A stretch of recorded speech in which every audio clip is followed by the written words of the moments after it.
Every successful pharmaceutical lyophilization cycle begins with understanding one scientific principle, the water phase diagram.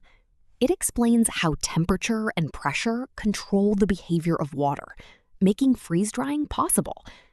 Throughout this episode, we'll explore how this simple diagram guides every stage of the lyophilization process. Water can exist as solid ice, liquid water, or water vapor. Which state it occupies depends on two variables, temperature and pressure.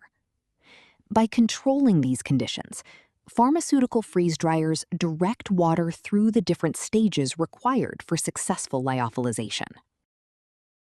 The water phase diagram plots temperature on the horizontal axis and pressure on the vertical axis. As the diagram develops, distinct regions appear where water is stable as solid, liquid, or vapor. The boundaries between these regions represent phase transitions, such as melting, boiling, and sublimation. Together, they provide the scientific roadmap for pharmaceutical freeze-drying. At the center of the phase diagram lies the triple point, where solid, liquid, and vapor can coexist in equilibrium. For pure water, this occurs at approximately 0.01 degrees Celsius and 611 pascals. Below this pressure, liquid water is no longer stable, allowing ice to sublime directly into vapor, the fundamental principle behind primary drying.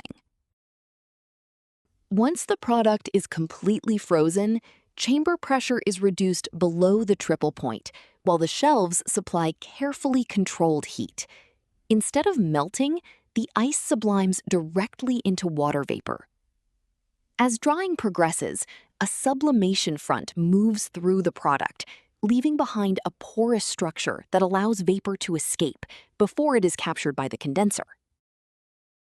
If operating conditions rise above the triple point, the process changes completely. Ice begins to melt, forming liquid water within the product. This disrupts the porous structure, restricts vapor flow, and may lead to product collapse.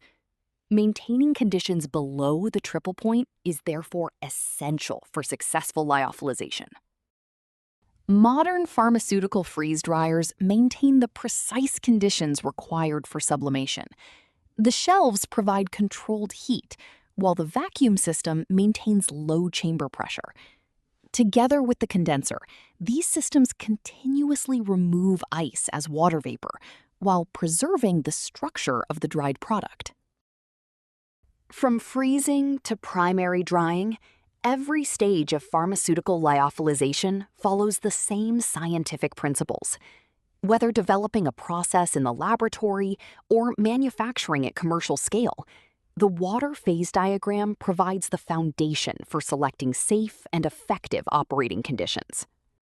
The water phase diagram explains why pharmaceutical lyophilization is possible. It provides the scientific foundation for controlling temperature, pressure, and sublimation throughout the process. In the next episode, we'll take a closer look at sublimation itself and explore the molecular science behind this remarkable phase transition.